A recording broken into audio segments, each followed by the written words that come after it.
I mean, 53 degrees. This is amazing. Cut up chicken breast, floured, seared.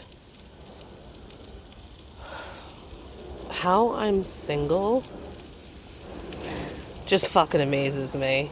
It really fucking does. I mean, I'm a bitch, but seriously? Could you imagine being my girlfriend?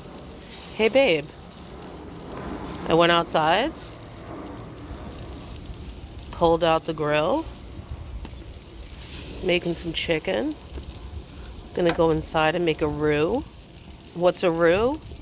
Don't worry about it. You just come home from work. Yeah, no. But I will show you how to make the roux. This is a chicken breast. You're just gonna cut this up. This is 2 chicken breasts. Flour it. It's gonna give it a nice sear. And I'll be back to show you the roux. If you do want to be my boyfriend, you have to be in your 90s, being tube fed, have no relatives, and must leave me millions and millions of dollars. Bye.